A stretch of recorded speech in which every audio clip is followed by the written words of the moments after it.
Hello, welcome back to Whisky Wednesday. Another Wednesday, another whisky review with me, Joe. So, I'm sure you can see Ben here. This is Ben Barras from A Dram a Day. I've travelled up to his area to do a special review for my channel.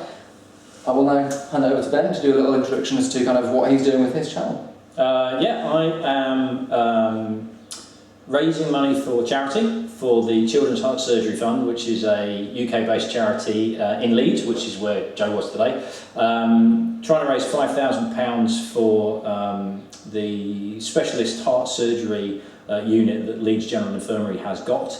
I've challenged myself to try and sample 366 different whiskies from 366 different distilleries stroke brands over the course of 366 days, so with this year being a leap year. So I started it on Burns Night, January 25th, and I'm working my way through until January 24th next year, 2017. And at the moment I have been very kindly donated lots of samples. I'm only doing a 25ml sample. That's the equivalent of 1 unit of alcohol, because if I was free pouring it I'd be probably killing myself. Loads of people, including Joe, have been donating samples of various. I'm trying to do the standard version, so you know, like a Glenmorangie 10 and the standard bells and everything like that. And at the moment, having just done a quick count up, I've actually got enough to get me to day 313, which is quite mind-blowing, to be perfectly honest. If you've got any samples, I don't know if you're going to be able to put any details in terms of the websites and all that lot. I will put in the description below, I will put all of Ben's blog links to his YouTube channel, his donation channel for the Just Giving page. I'll put all that in the description, so that will be down there if you click in the description. Click, click, click, click! So what's been your biggest kind of challenge so far with the videos you've been doing?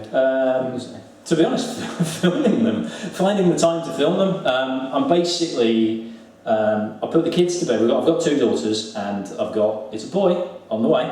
Yeah, you've got a boy. So I put the kids to bed at about 8, 9 o'clock, and then I have to come downstairs and film the review and hope that they actually stay asleep and don't wake up, which doesn't often happen. I'm not doing one every day because it would just be a nightmare to do every single day. So I'm kind of cheating slightly, and I'll do 2, take a day off, and then do 2, and just kind of keep myself at least a day in advance. I've done a couple of backup ones, just in case. Like when I went on holiday the other week, the day that we flew out, I knew that I wouldn't be able to do anything because of everything on that week. I'd have literally had to do 5 in one night to give myself a run up. So I was like, I've got this backup, I'll put it on. I've had to carry on doing it while I've been on holiday. If we've got people coming round, if we're doing stuff over weekends, anything like that. And then obviously when baby number 3 turns up, I don't even know how that's gonna work. That's gonna be in there, but yeah, just kind of getting into the routine of I thought getting the samples would be the hard thing, but like the whiskey community is just they're amazing. They're absolutely amazing people, and I think because I'm only asking for like a little bit of just standard ones, it's not like I'm taking the mick by saying, oh, I want half a bottle of Pappy Van Winkle and things like that. I think people have been quite a lot more generous. And yeah, it's what I thought was going to be the hard bit wasn't. It's the actual filming it, uploading it, editing it, all of that lot. So but I've got into a routine now. I'm nearly halfway there, which is good. I didn't even think I'd get that far, to be honest. It's pretty amazing that you've done that so far. Yeah. Good luck with the rest. Thanks, buddy. So let's crack on with this whiskey. So this is Glenlivet. It's the Guardian's chapter, and I've had quite a few requests of Peter White, who's one of my regular viewers, and a guy called Jam, or J-A-M, or J-A-M, to review this. I've had this in my collection for a while now. So Glenlivet is a Speyside whisky. I've reviewed some Glenlivets in the past. I've not even opened this, so this is brand new, never tried this before. So Glenlivet have quite a few different special editions they released throughout the years. This is one where they invited their guardians and their most loyal kind of supporters to go and choose a particular expression. And this is the one they chose. It's bottled at 48.7%. It's non-chill filtered. I believe it's natural colour, but there's nothing to say otherwise, so we don't know, but who really cares?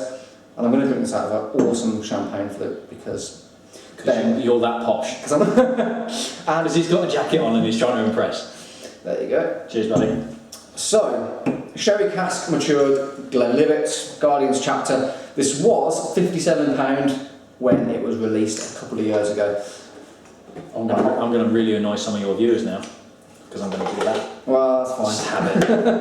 Can't help it. You know what, talking about swirling the whiskey, I was recently at the Fayal Festival and I asked one of the master blenders of the distilleries of Bunnahabhain about swirling specifically because I've been criticised from it before, and she said it doesn't matter, you can swirl, it's fine. So all the people that have criticised me in the past for kind of shaking too vigorously, it's absolutely fine. If the master blender does it, then I can do it. You'd hope that they know what they're talking about, wouldn't you? Yeah. Yeah, Okay. alright. Anyway, on to the nose.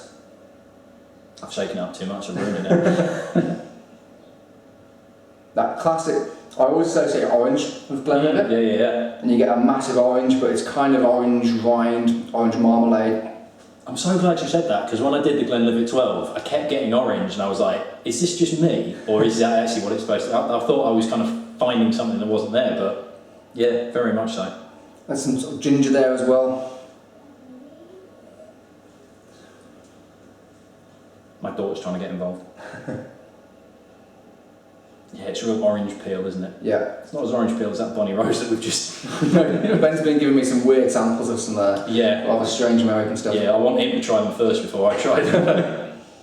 See, orange peel, there's a slight kind of nuttiness, imagine kind of hazelnuts specifically. It's quite fresh, isn't it? Yeah. It's really... yeah,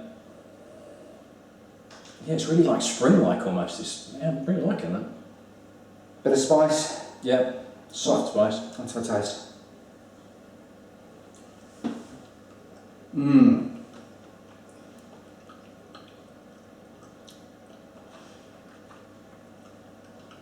It's actually a bit spicier than I thought it was going to be.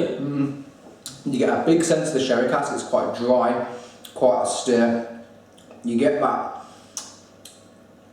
slight saltiness as well with certain Fino sherries. You'll get a certain saltiness and that comes through really well on this. It's definitely that saltiness, like salted almonds, that sort of feel. Yeah, you're right, it really reminds me of sort of like really dry sherry kind of with olives and almonds and that sort of thing. There is definitely that savoury note there. Let's have another taste. It's a lot more salty than I thought it was going to be because it's not really there on the nose. No. It's almost like imagine you've got a ginger cake and you've kind of dipped it in brine for about 5 seconds, pulled it out, shoved a load of kind of almonds in and sherry, and you've got that kind of combination. It's actually really multi-faceted, lots of layers to that. Yeah, I was expecting it to be a lot richer and rounder, with sort of the emphasis on, talking about sherry cask and all that lot. But it's a lot spicier and drier and almost slightly maritime as well. Yeah, which is quite unusual for Glenlivet. Normally with Glenlivet you associate sweet, fruity, maybe a little bit of spice. That is good. And there's no age limit to this, but I would hazard a guess that that's probably close to between 15 and 18. Yeah, particularly on the finish as well, because it's got it's quite a long finish, isn't it? So yeah. What percentage is that? 48.7. Yeah. That's really good. I know you don't score on your videos. You just tend to give like a little just a little kind of. Oh, you do a score, don't you?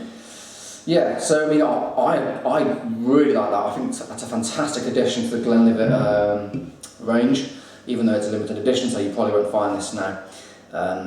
I would give that one more taste. It's not very Glenlivet-y.